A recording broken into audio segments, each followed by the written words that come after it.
오늘 함께 볼 하나님 말씀은 고린도전서 10장 말씀입니다.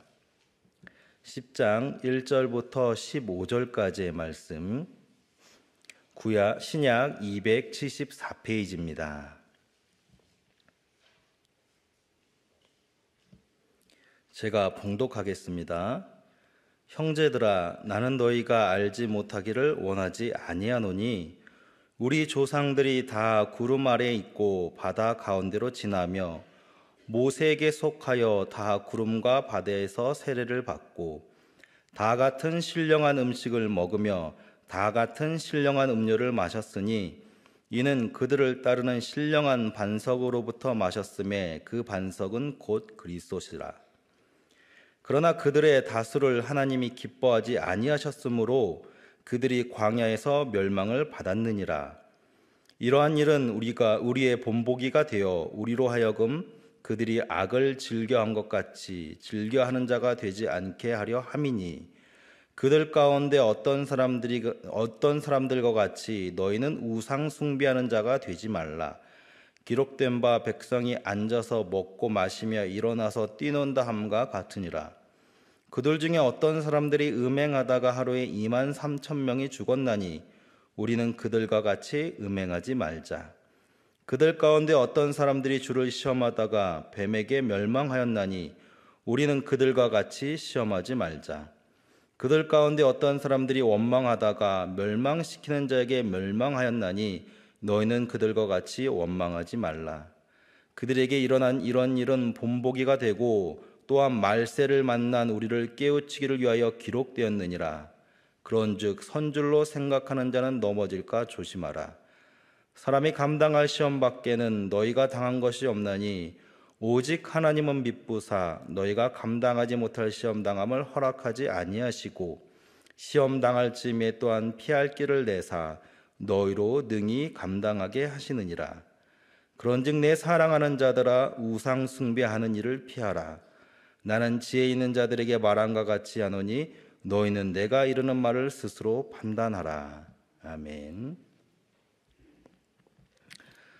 지난 본문이죠. 사도 바울이 고린도전서 9장을 마치면서 교회를 향해 던진 메시지는 경주였습니다. 9장 24절에서 운동장에서 다름질하는 자들이 다 달릴지라도, 다름질, 경주라는 말을 사용하고 있죠. 신앙의 과정을 운동장에서 경주하는 것으로 예를 들었을 때 사도가 말하는 이 경주는 아이들이 학예 같은 곳에서 하는 장기 자랑은 아니었겠죠. 물론 아이들의 수준에서도 그런 장기를 준비하는 것이 결코 작은 일은 아니겠지만 9장 본문에서 바울 사도가 말하는 경주, 다름질이라고 하는 것은 좀 더 전문적이고 치열한 경쟁을 포함하는 운동 경기를 예로 들었다는 겁니다. 그래서 9장 27절을 보시면 내가 내 몸을 쳐 복종하게 함은 이라는 말을 사용하고 있는 겁니다.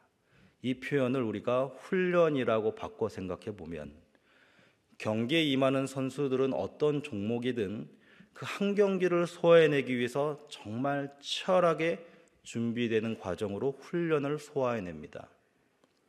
자기 자신의 한계를 극복하는 과정을 거쳐내는 훈련을 반복해서 하는 겁니다. 매 순간 포기하고 싶고 혹은 편해지고 싶고 내가 이것을 먹고 싶고 하는 그런 유혹들을 떨쳐내야 합니다. 이 과정은 육체 훈련뿐만 아니라 마음의 훈련까지 동반하는 것이죠. 그러니 훈련의 과정이 얼마나 고되고 힘들겠습니까?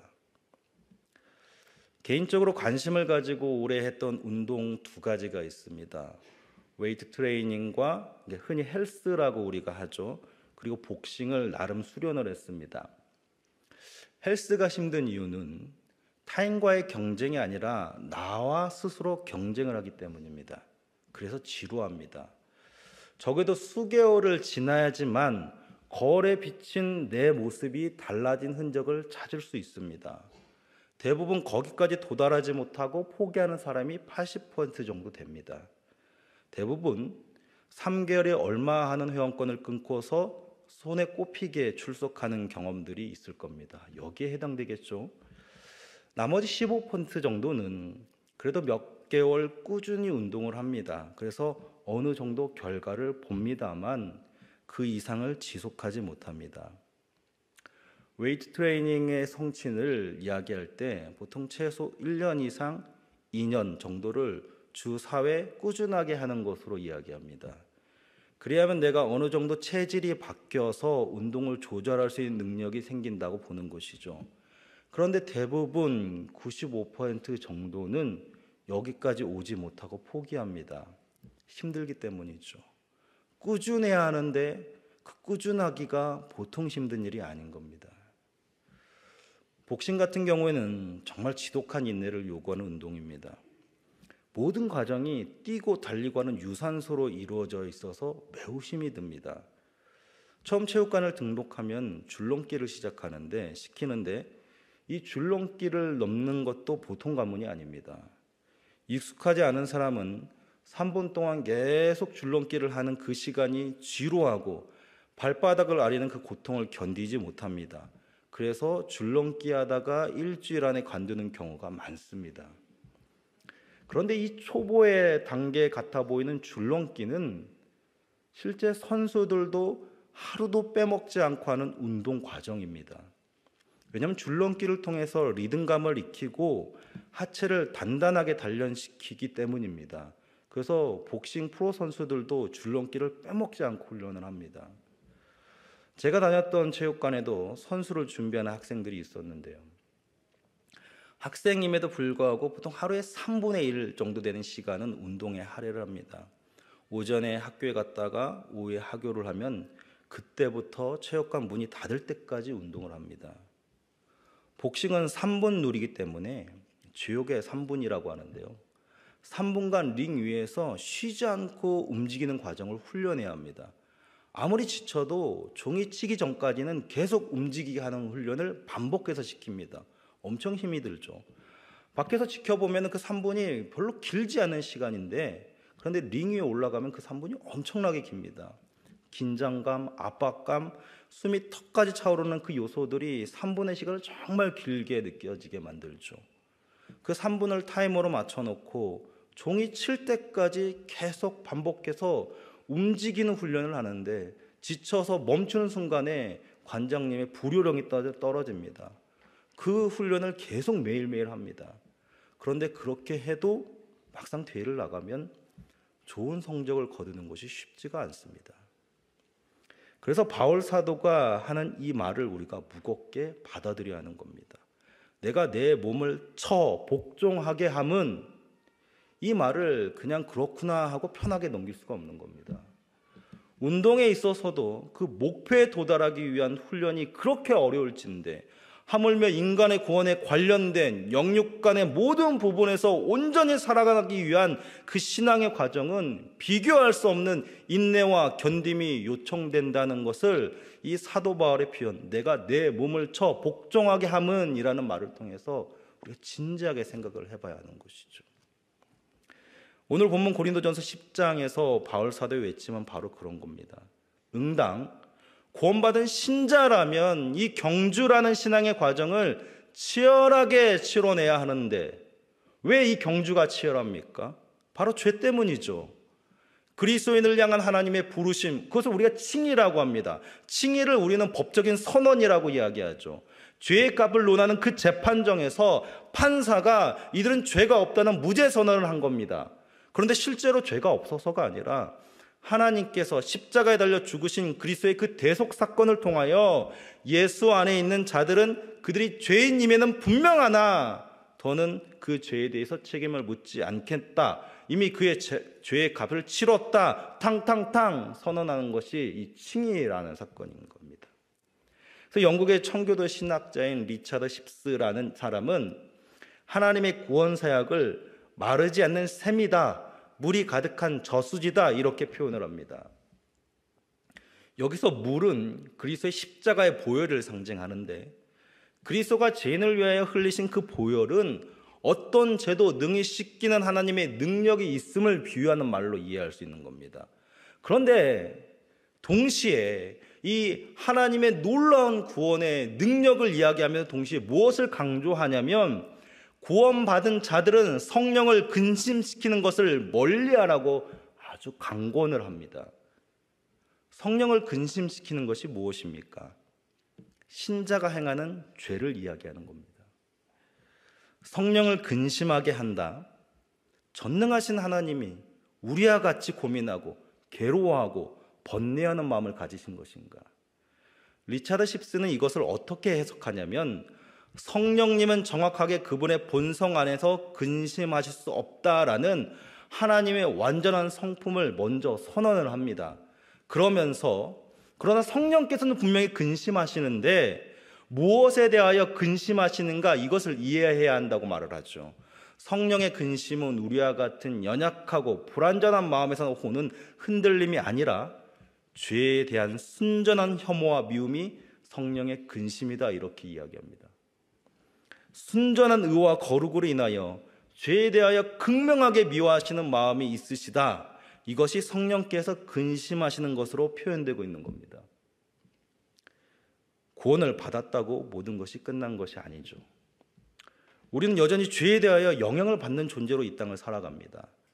우리의 모든 죄에 대한 책임을 완전하게 면제받았지만 그것이 지을 죄를 정당하게 만들지는 않습니다. 성도가 지은 죄는 죄의 책임이 없기 때문에 악하지 않다라는 면죄부가 되지 않는다는 겁니다. 하나님의 거룩하신 본성은 죄를 절대로 용인하실 수 없습니다. 고린도 교인들의 착각이 여기에 있는 것이죠. 바울 사도가 전한 하나님의 완전한 구원을 그들의 지식으로 재해석합니다. 그래서 마치 이 구원에 대한 은혜가 다른 사람들에게는 없는 우리에게만, 나에게만, 자신에게만 주어진 신비한 지식인 것 마냥 우리는 어떤 죄에 대해서도 무죄하다 이렇게 생각을 합니다. 구원이 완전한데 자신들의 삶이 이렇게 하나님의 징계 아래 있는 것이 정당한가?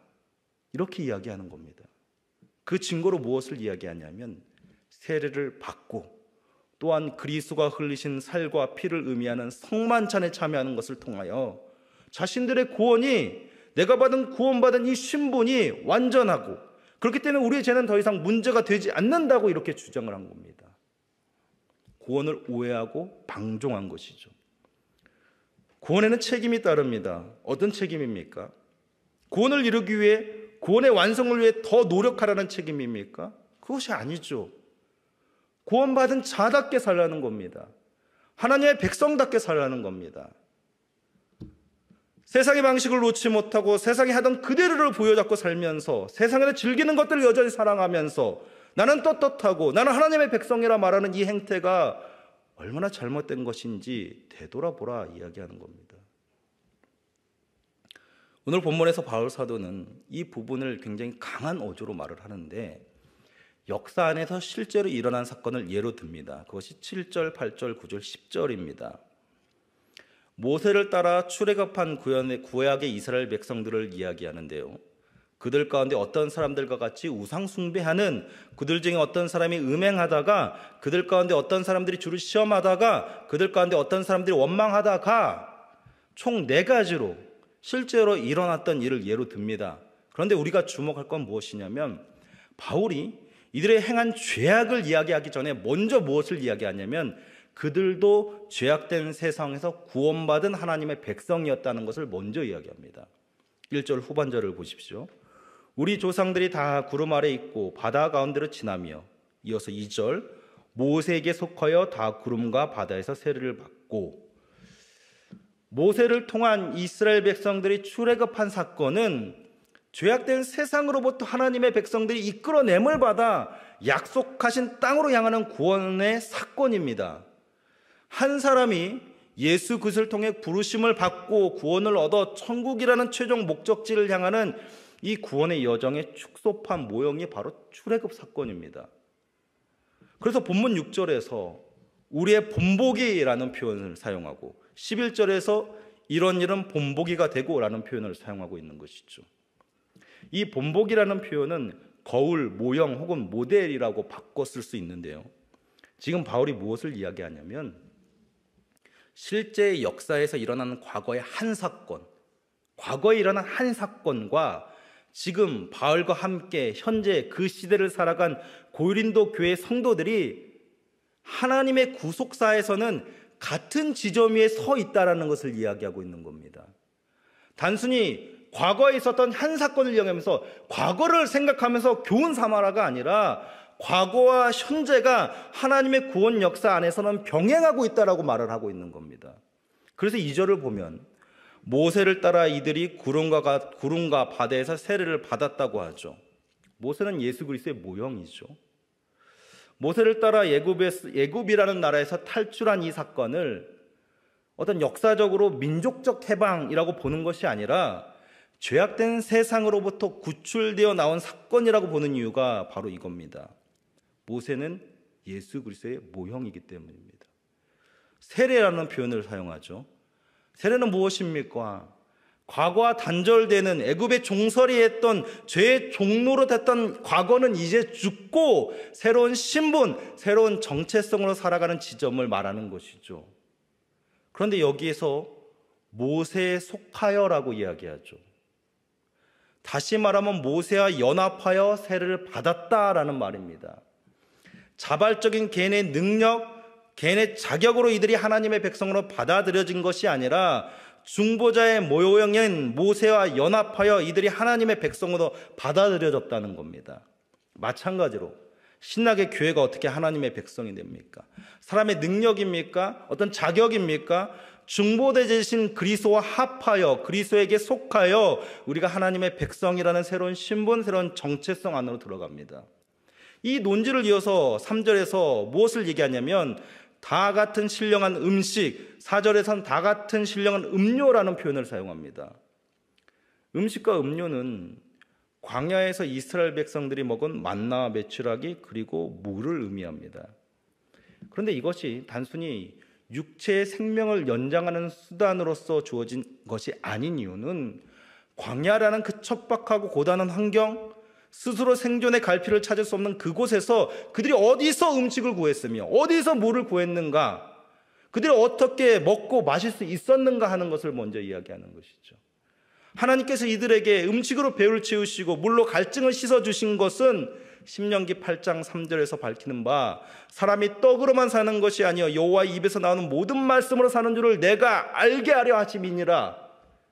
너희들이 먹은 음식이, 너희들이 마신 음료가 육체의 필요를 채우기 위한 육의 양식이 아니라 너희들의 영을 살리고 새로운 생명을 부여하신 하나님의 주권적인 능력, 은혜가 있음을 깨닫게 하는 것이다. 너희들이 먹은 것은 육의 양식이 아니라 너희들은 영의 양식을 먹은 것이다. 너희들은 영의 음료를 마신 것이다. 이렇게 이야기하고 있는 것이죠. 그래서 4절 후반부에서는 이렇게 이어서 이야기합니다. 이는 그들을 따르는 신령한 반석으로부터 마셨음에 그 반석은 곧 그리스도시라. 놀라운 사실을 이야기하죠. 그들을 따르는 신령한 반석이라고 합니다. 그들이 따르는 신령한 반석이 아니라 반석이 그들을 따랐다 이야기합니다. 그런데 그 반석이 누굽니까? 예수 그리스도, 곧 그리스도시라.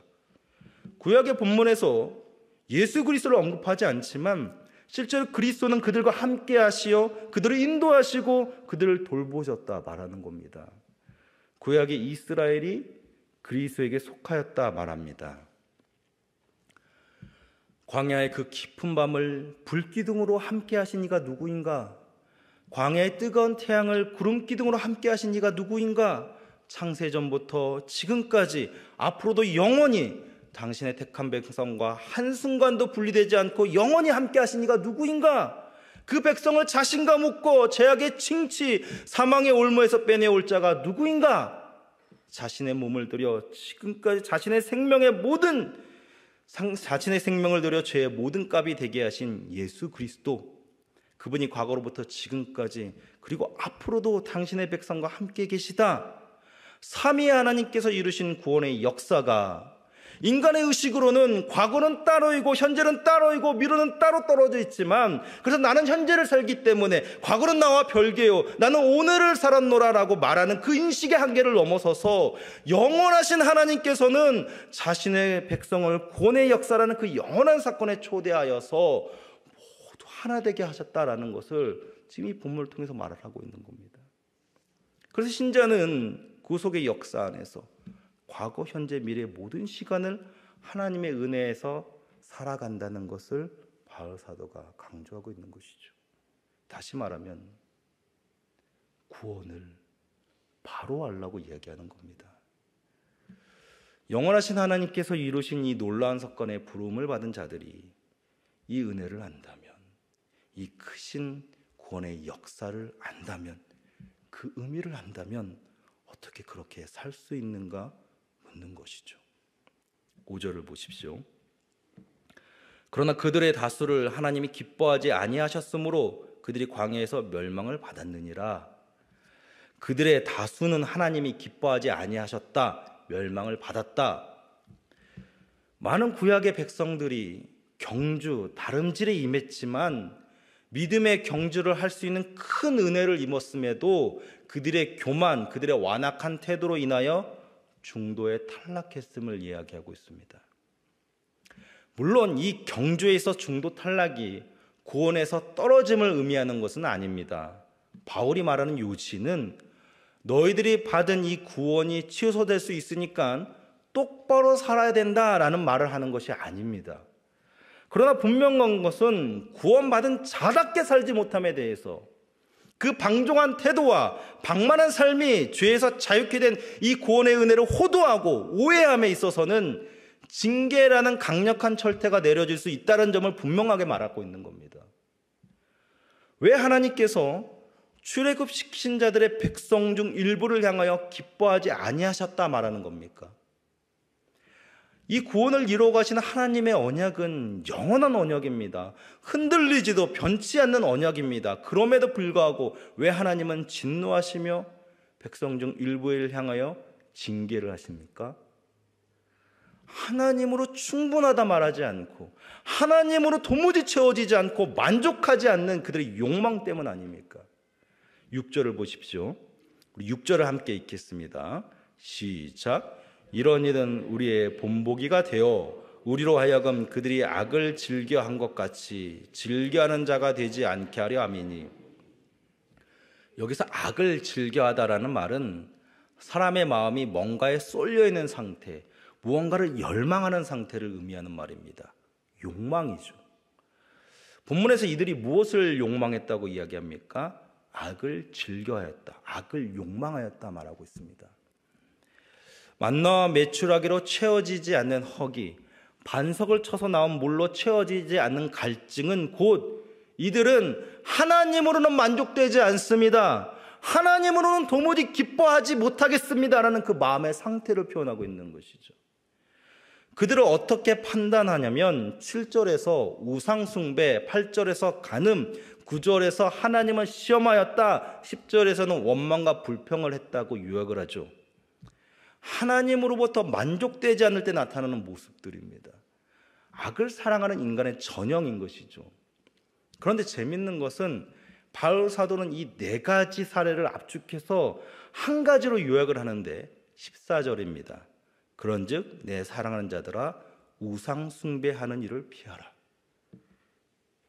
우상 숭배가 무엇입니까? 앞선 내용들을 살펴본 결과로 어떤 특정 행위를 하는 것이 우상 숭배라고 말하지 않는 것을 우리는 분명히 이해하는 겁니다. 제사상을 차려서 거기다 절하는 것이 우상 숭배가 아니라, 어떤 형상을 갖다 놓고 거기서 빌어서 우상 숭배가 아니라, 고린도 교회는 앞선 8장에서 우상 숭배에 바쳐진 고기를 먹어도 되는가에 하는 이 문제를 놓고 바울의 지도를 받았습니다. 그리고 바울은 이야기하죠. 그 고기 자체는 하등 아무런 문제가 없으니까 먹으라, 자유롭게 먹으라 했습니다. 다만 연약한 지체를 위해서는 참으라 이렇게 이야기했죠. 그러나 본장에서는 더 본질적인 문제를 이야기하는데 우상 숭배하는 일은 피하라 이야기합니다. 여기서 피하라라는 이 말은 조심해라라는 겉면 정도가 아니라 당장 그 자리에서 달아나라, 계속해서 그런 자리는 피해야 한다, 이런 말을 하고 있는 겁니다. 우상에게 바쳐진 음식은 괜찮은데 왜 우상 숭배는 피하라는 말인가?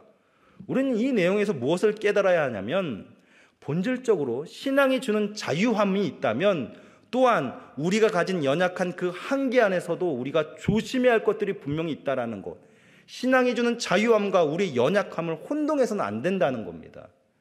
고기를 먹는 것은 고기를 먹음으로 끝이 나지만 우상을 숭배하는 것은 외형적인 행위를 동반하는 것이 아니라 마음의 경배, 내 마음에 그것을 원하고 갈망한다는 욕망의 상태를 의미하기 때문입니다. 마찬가지로 우리가 하나님을 경배한다는 것은 우리의 외적인 경건한 태도들을 의미하는 것과 동시에 더 깊은 차원을 이야기하는 것이죠. 우리의 마음이 참되신 하나님을 향하여 경외하고 내 외적인 무릎만 꿇는 것이 아니라 이전에 나의 마음이 하나님을 향하여 엎드리는 것을 하나님을 향한 경배라고 이야기하는 겁니다. 내적인 마음의 경배와 외적인 이 헌신이 동반되는 것이죠. 그런 의미에서 우상 숭배는 단순히 어떤 행위를 통해서 무엇을 해서가 아니라 우리의 마음이 무엇을 갈망하고 있는가, 무엇을 기뻐하는가와 연결되어 있는 것이죠. 사실 오늘날 우리 대부분은 우상이 실존하는 것들이 아니라는 것은 분명히 다 알고 있습니다. 그러면 오늘날에는 우상 숭배가 없는 것인가? 아니죠. 오늘날에는 더 다양한 우상, 더 다양한 숭배가 나타나고 있지 않습니까? 팀 켈러 목사님이 쓴 내가 만든 신이라는 책이 있습니다. 기억하실지 모르겠지만 우리 교회도 2020년도 코로나가 한창일 때 목사님들이 이 책을 나눠서 설명해주는 영상을 만들어서 온라인으로 교육을 했었습니다. 이 책에서 가짜 신들, 즉 우상을 어떤 범주로 이야기하냐면 첫째, 간절한 소원, 둘째, 사랑, 셋째, 돈, 넷째, 성취, 성공이죠. 다섯째, 권력, 마지막, 심지어 복음 없는 종교까지도 우상의 범주로 설명합니다. 사실상 우리 삶 전체에 걸쳐서 많은 영역이 얼마든지 가짜 신을 향한 우상을 숭배하는 영역이 될 수 있다, 이렇게 이야기하고 있는 것이죠. 실제로 우리는 그것들을 섬기고 있다. 숭배, 마음으로 경배하고 갈망하고 있다는 것을 우리가 이해해 볼 수 있는 것이죠. 바울 사도가 우상을 숭배하는 일을 피하라 라는 말을 했을 때 그것은 고린도 교회를 향한 매우 강력한 일침이었습니다. 고린도 교회가 교회답지 못하고 성도답지 못하게 사는 그 지점에서 하나님으로 채워지지 않고 하나님으로 만족되지 못한 그들의 마음, 그들의 욕망을 진단하며 내린 결론이 그런 행위는 우상 숭배다라고 이야기하고 있는 것이죠. 하나님이 아닌 세상의 헛된 것을 추구하며 살아가는 저들을 향해서, 그러니까 세상 사람을 향해서 말하는 교훈이 아니라 교회를 향해서, 성도를 향해서 던지는 말이 우상 숭배를 피하라 라는 이 점에서 우리가 많은 것들을 깊이 고민하고 반성해 봐야 하는 것입니다. 구원에 안주하지 마라, 안심하지 마라, 더 열심히 봉사하고 더 철저하게 하나님을 믿어서 네가 받은 그 구원을 확실하게 만들어라, 이런 것을 이야기하는 것이 아닙니다. 하나님께서 우리에게 도저히 우리 스스로는 이룰 수 없는, 원하지도 갈망하지도 못할 큰 은혜로 구원을 베푸셨는데 그것만으로 부족한가? 세상의 썩어질 것들과 우리가 받은 이 풍성한 보배를 혼동하고 혼용하지 말라, 이렇게 말하고 있는 겁니다. 신앙의 행위가 구원을 보장하는 변명이 되지 못한다 말합니다. 세례를 받은 것이, 성찬에 참여하는 것이 구원을 보장하는 확실한 표가 아니다 말하고 있는 겁니다. 세례를 받았다면 세례를 받은 자답게 사는 것, 성찬에 참여한다면 성찬에 참여한 자답게 사는 것, 신앙의 경력, 아는 지식이 구원을 이루는 확실한 보증이 되지 않는다는 것을 분명히 깨달으라 말하고 있는 것이죠. 내 안의 열망이 얼마든지 빗나간 열망, 잘못된 열정이 될 수 있음을 하나님께서 베푸신 이 구원의 은혜 안에서 다시 생각해보고 다시 판단해보고 다시 고민해보라 말하고 있는 겁니다. 12절을 보십시오. 그런즉 선줄로 생각하는 자는 넘어질까 조심하라.